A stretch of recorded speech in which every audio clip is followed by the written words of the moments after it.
Are you searching for a deeper understanding of yourself and your place in the world? Do you yearn for more balance, more peace, and purpose in your life? Well, look no further than the Intuitive Revolution podcast, your trusted source for holistic insights and intuitive guidance. I'm your host, Alicia Farricielli, and I am ready to take you on a journey to inner peace and balanced well-being. Welcome back to the Intuitive Revolution podcast. I have my dear friend Michael Dill with us today. He's going to talk to us about abundance, about mindset, about all this amazing things that we always want, all these cool things to come into our lives. And this guy has to do it. So welcome to the show, Michael. Oh, thank you for having me, Alicia. So tell me, so we talked a little bit before about your background. It came from the restaurant industry, and now you're doing business leadership coaching. How did you get started on that? Well, I actually went from the restaurant industry like a lot of us, and you never know you're in it until you're out of it, and you look back at it like, what the heck was I thinking? Then at the age of 30, became a financial advisor and was in the financial world up into the age of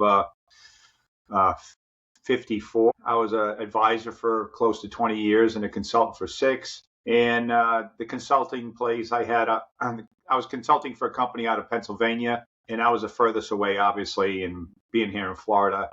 And the company had some rough spots and let me go. And I found this ad in the back of a Success magazine about business coaching, and it just intrigued me. And I started doing my due diligence and talking to people that I trusted. And here I am. It's been actually the best business decision I ever made in my life. It's been fun. Awesome. So I know you coach a lot, of course, with businesses, getting them up and running, but you focus a lot on abundance mindset. I know you're having lots of courses there, Think and Grow Rich. Talk to us a little bit more about that. Sure. You know, it's interesting is when you're in business, a lot of people think like, okay, coach, I need you to help me, fix the business. I need you to help me work with my team. But the mindset is very, very powerful. There's a little theory called B times do equals have.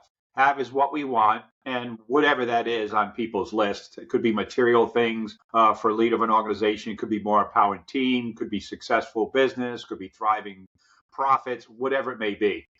The do is the action we take to get what we want. So most business owners think, well, what do I have to do to get more customers? What do I have to do to grow my business? What do I have to do to get the right people, the right team?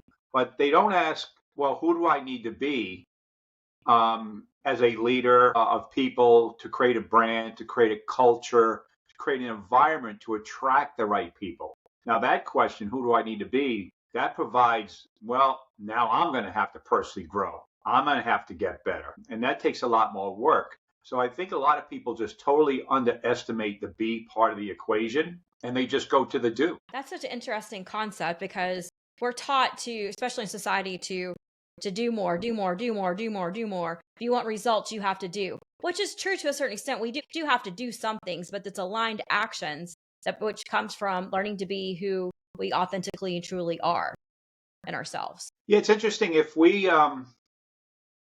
you get the analogy like, okay, I want to get in great shape.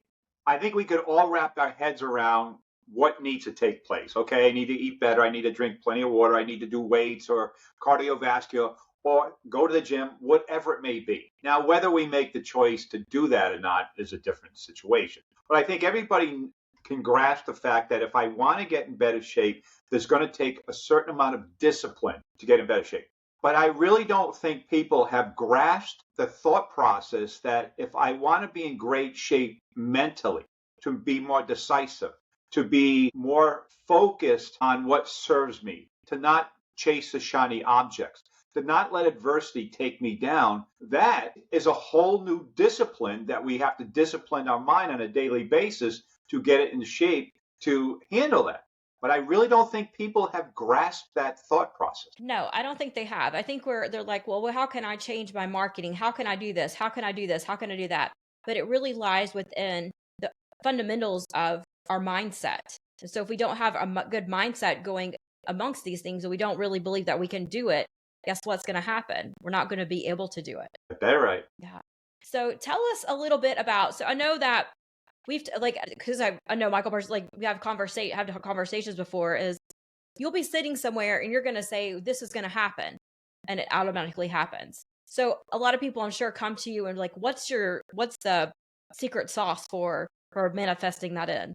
Well, the universe is always listening. However, if we don't give it a clear instructions, it's not going to really know where we want to go. So it's not going to be able to provide for us. And a lot of people think it's honky. And I'll give a perfect example. I'll give a simple example, then I'll give a bigger example. A simple example is my wife and I are going for dinner. And she goes, "Oh my God, where are we going to park?" "Don't worry about it, honey. There'll be a spot right in front of the restaurant. We'll pull in there. We can sit at the high top at the bar, and we can just keep an eye on the car. All's good. There's my space now." And she's like, "You got to be kidding me. You just expect it, and it appears." Now, a big thing is I have a client that won Female Entrepreneur of the Year at our conference in October in Las Vegas. And later in December, when I was doing a quarterly planning, I was talking about the visualization. I was talking about using the powers of the universe, being very, very, very clear on what you want, controlling your mind. And I asked the question, I said, "Letty, where were you at our Business Exchange Awards conference?" She goes, "I was up on stage as Female Entrepreneur of the Year." Exactly. "And Letty, when did I ask you to start writing your speech for becoming Female Entrepreneur of the Year?" She says, "A year ago." "I've been writing my speech for a year, Coach, because that's what you told me to do." So I got her mind believing, already being on stage, reading her speech to everybody in the audience. So when she got up on stage, it was already in the cards. So that was an example that we put it out in the universe. We told people, we let it be known that she was going to be up on stage as Female Entrepreneur of the Year, and she was. That's amazing. I know. So it really is. That's really cool how it all works together, because we think, and I think the biggest thing that people have against manifesting stuff into their lives is they don't really believe it. They don't feel it. So we have to get into the feeling of the actual thing. It's already ours to take. And it's already inside. It's already ours. And so when we don't do that, and we're thinking, it's like, some people all the time, $1 million, $1 million, but you're still thinking on the $10 level. You're still thinking that that's what your value and worth is. You're never going to manifest $10 million. I don't manifest $10, $20 million in because my level's not at that, but I can manifest in a certain level into it. So we have to get into that same vibration of whatever it is we're looking to manifest into. Yep. Yeah. And some people just don't believe it. They just don't think it can happen. It's interesting when most people pray, they pray out of a position of lack. "Oh, dear Lord, help me," whatever it may be. They're down and out. They lost somebody. They're broke. They're poor, whatever. But they're praying from a place of lack, which is a place of scarcity. So they're hoping that they will get more, and they don't. They say, "Well, why isn't there a God? I pray to him." Well, you prayed out of a place of lack. So what you think about most is what you're going to get. So if you're thinking you're without, you're going to get more without. But if you're constantly grateful for what you already have, thank the universe for guiding you, keeping you humble, and providing you these great gifts, you're just going to get more because you're constantly thinking in a place of abundance. And you're not thinking about less. You're thinking about more. Yeah. I always love to use the example. Imagine if people have kids comes up to you and says, "Can I have $10?" And then they're not grateful for that. And they're like, "Well, why don't you give me like $100? Or why don't you give me this?" And so if we don't accept the gratitude and we're not grateful for what we already have, why is the universe going to give us even more? Because it's going to give us what we think we can handle. And exactly. And if we're not grateful for that, the little things in life, we're never going to have the gratitude for the bigger things in life, because we're still going to want more and more and more. And then maybe when you get this house on the beach, maybe when we get this job, or we get this, girlfriend, boyfriend, or whatever, then I'll be happy. Then I'll be satisfied, and gratitude will happen. But then when you get that, it's like, no, I need something more. I need the next step more. And there's absolutely nothing wrong with setting those goals and going towards more. But in the process, we need to be so grateful for what we already have, because there's so many great things that shows up. And that's how I personally think is how we find opportunities that are all around us, is by showing that gratitude. Absolutely. And we're human beings, so we're definitely not a perfect species. And we're actually wired to focus on what we don't have and the gap of where we're at to where we want to go. So we're always focusing on what we want more. We got to do this. We got to have that. We don't take a lot of time to just pat ourselves in the back and say thank you for the things we already have. Knowing that that's a pattern. I have a gratitude journal, which many people have. So every morning I write 5 things I'm grateful for. And it could be I slept a full 8 hours. My wife's safe back from flying from JetBlue. So as you get more conscious of what you're grateful for, you're in that place of abundance because the universe really provides everything that we would ever want or need. All we got to do is go get it and believe it's possible. So we have to create mechanisms to actually acknowledge the fact that what we have and the simple things we have that we're grateful for. Then the next step I do is what's my biggest win from the prior day? Because if we're always focusing on what we don't have, well, let me just focus on what I did right yesterday and what I won yesterday. So that gets me present of like, okay, good job yesterday. And then the next question I ask myself, well, what's the one thing I could do today to grow myself and my business? So thank you for what I have. Good job yesterday. Then move forward. But most people always have the mind of moving forward, never looking backwards and being grateful for what they have. So they always feel like they're in a place of lack. They don't have it all yet. Yeah. I think that really goes with surrounding yourself by also the right people, surround yourself by the right media, because if we're constantly on the news, we're constantly on social media, there's such a lack mentality and we get so absorbed into that. What we don't have, what we need to buy, we need this, we need that in order to have such a fulfilled life, when that's so untrue. It's already there around us. If we would just look and open our eyes and take the glasses off and be like, hey, look what all I have. So either one of us right now, Alicia, can say something really stupid. And if the other one agrees, it now becomes real. Yeah. And all we have to do is find other people like, oh, you're right. So we have to think for ourselves. Our mind's the most powerful thing that God gave us. But as a race, we really don't do a good job of managing it correctly. People believe whatever they want to believe. And a lot of it gets back to the comfort levels. A lot of people seem to be comfortable in this scarcity mindset because that's comfort. That's what they know. And to step out of that is a little unknown. It's a little frightening. It can be a little scary, as contradictory as it sounds for people. So that's what I've come across. It's like, well, how come you're not, why don't you feel grateful? Well, I've never had anything good to feel grateful about. Yeah, I'm sure we've all had our rides through adversity. And I lived in a place of lack and scarcity mindset and negativity. And looking back at it, I mean, that stuff can take you down for the count. Oh, yeah. Like, I mean, the full count. And then I worked on my mindset back up. And I like being where I'm at more now than I was before. And it's funny when you say that people are comfortable in a place of scarcity. God, that's not comfortable for me. Comfortable is sitting on a beach and know there's money in the bank and your family's cared for, and that you're going to be sitting there on the beach and you're going to still be making money somewhere and things are going to be working out and you're healthy and you're enjoying life. That's comfortable to me. Not worrying about whether I'm going to make rent or not. Yeah, that's comfortable for you. You've worked very hard to get to that certain place to it. So we can create new comforts in our life and not have to stay in the same stuck patterns that we were before. And that's kind of what I was getting at with it, is like, there are ways that we can come across that. So what are some suggestions that you have outside of gratitude for our listeners? Well, obviously you mentioned it previously, is getting yourself in the right circle. If you have people that are not testing you and challenging you to grow, and they're holding you back, because most people are afraid for others to acknowledge others that are successful, because it tells them that you can do it. So if they think they can and you've done it, they don't want to associate with you because, that don't work for me because I want to stay in my little, this can't be done. So sometimes you're just going to have to draw the line and look at the people in your environment that aren't serving you, and don't give them a whole heck of a lot of time, because they're not helping you up. They're holding you back.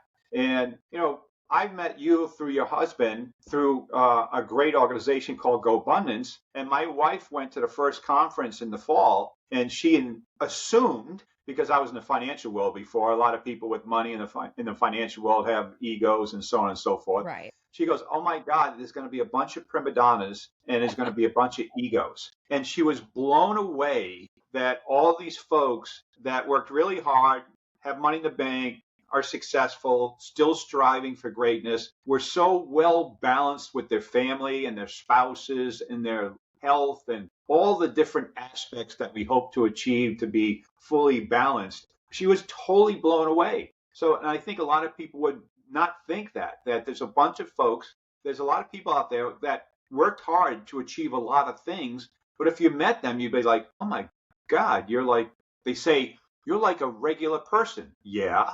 What do you expect me to be? Human. Really, no. Yeah, I like the fact that you brought that up because it's a balance. We can work so hard and when we become unbalanced, working just towards a financial goal. But to me, it's like, it's kind of what you say about it. It's like you just like the wealth. It's like wealthy in all areas of your life. And so that's where I think abundance come in. People always say, I am not abundant because I don't have a lot of money in the bank. But a lot of times the abundance comes from you have great friendships, you have good connections, you have good family. Your health is such an abundant thing to have. So there's so many other layers to this abundance that we tend to forget because we're so focused on that dollar goal, that financial goal. And that if we don't hit that goal, we don't see, again, it goes back to the gratitude. We don't see the other amazing things that are going on inside of our lives and the love that's surrounded by us. Yep, yep, yep. I remember my daughter, I think she was about 3 or 4. It was hysterical. I was giving her a bath and my fingers got caught in her hair and it hurt. And she looked at me and she goes, you have no idea what kind of day I had. I'm like, I'm sorry.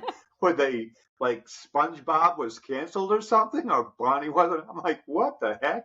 So we lied down in bed and we were talking and I said, honey, you got a real nice room all to yourself. I said, you got a nice mommy and daddy that you think mommy and daddy loves you. Yes. Yeah, you got a mommy and daddy that loves you. You got a little brother on the way. We got a nice house. We got a pool in the backyard. I said, we're doing all right, huh? She goes, yeah. I said, this is a nice room. How do you like your room? She goes, I love my room. I said, there's little girls and boys like you. They don't have their own room. Some of them, there's like 4 or 5 of them sleep in one room. They don't have a bed. They sleep on the cement.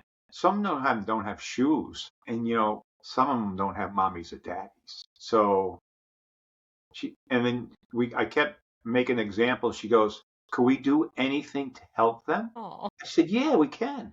How about we can adopt a child and we could send them money and we could write letters to them and they could write letters back. So I think it was Children's International at the time. And she used to get the letters and she'd send them back and she wanted to go visit them in whatever country they were in. So it's those little grounding experiences that you could really let your kids know what they have. I mean, I remember when we went up to Rhode Island and then we went and visited my own old house that I grew up in as a kid. And there was 4 boys in one bedroom. We had 2 bunk beds. It was just enough room probably a to good get time. down the ladder and get out. And I remember my daughter, I said, want to see where daddy and his 3 brothers stayed? She goes, yeah. And when she looked in the room, she's like, all of you were in this one room? Yeah. Wow. So it's when you get conscious to what you have in perspective, God is good. Yeah. And then it creates much more because it goes back to the fact that we appreciate what we have and we're grateful for what we have. And there's so many Yep. just different amazing things that will. And I think it's a lot of too, is the opportunities are always there. We just don't see them. We don't see Yeah, this absolutely. because we're so clouded by the scarcity and all the bad things that are happening and how bad our life is that, and I mean, I've been there before. Like, we don't see all the awesome things that are like is trying to be thrown at you. It's like, oh, you just got to grasp onto it and take it Yep. for for Yep. yours. And we can't see that if we don't have that different mindset. So yeah. Yep. So you have been married for 35 years? It'll be 36 this August. We dated for 6, so it'll be 44 years together. That's No, amazing. that's 42. Yeah. Yeah. So you'll have to tell your secrets to our listeners of how to create that loving bond that lasts that long. Yeah. Well, it's not 24/7 loving bond, Of by the course it's way. not. Anybody that has a partner and married understand. It's someone gave me a quote the other day. Let me get it. It really was an aha. They said, your spouse bet their life on you. Make sure they win. It's deep. Isn't that powerful? Yes. So when you make that sacred vow that a lot of people don't think is as sacred, that person is betting their life on you, whether it's a husband or a wife. So yeah, you need to do what you need to do to make sure they win. And the only way they win is we both win. So there's been many a times, let's face it, that I'd want to knock her out and she want to knock me out. Probably the same with you and Greg. Oh yeah. But is it worth fighting for to have somebody when you're out there grinding in the world that you can always go back to and has your back unconditionally. Oh, that is something to truly be grateful for. So when you realize that, say, I'm going to fight for this. One of us says something stupid like, I left the toilet seat up, and then all of a sudden, like, I want a divorce. I would just say, no, I'll talk to you in the morning. Oh man, I've been having lots of divorces going on in my house for that now. Yeah, Yeah, that's and that comes down into gratitude again. yeah. If you're looking at what you don't have, you're seeing the lack. But you could take a piece of paper, write a line down it, and on one side you can write all the things that about Greg that you love, and the other side is you can write all the things about Greg that you want to just smack him in the head. Well, let me just fold that piece of paper and just look at this one side of all the things I love about him, and things will be good. Focus. You get in life what you focus on. Just focus on the good stuff, and the bad stuff, they'll come every now and then, but you'll handle it and you move on back to the good. Yeah, it makes it interesting. Life's not supposed to be all good. I mean, it's so many lessons we're here, I think, to learn, and we're never going to learn those lessons if we don't have those little hard times to work through and to get through. And the emotional, I think, bonding that happens within relationships is built on not just the good times, but a lot of the tough times. You have to go through those tough times to really have that bonding that takes place over it. Absolutely. I remember when we weren't doing well financially, and when we were all young, and you go from one zero interest payment credit card to the next zero interest payment for 6 months or 12 months. And I remember Susan sitting down there writing out bills and robbing Peter to pay Paul. And I always wrote down on it, I said, I'm going to reward her for that. And now we don't have to play that game anymore. We don't play, we're good. So it's very gratifying that when somebody is there through thick and thin, whatever the vow is, through good and bad and so on and so forth. Yeah, that's the vow we gave. So let's stick to it. Yeah.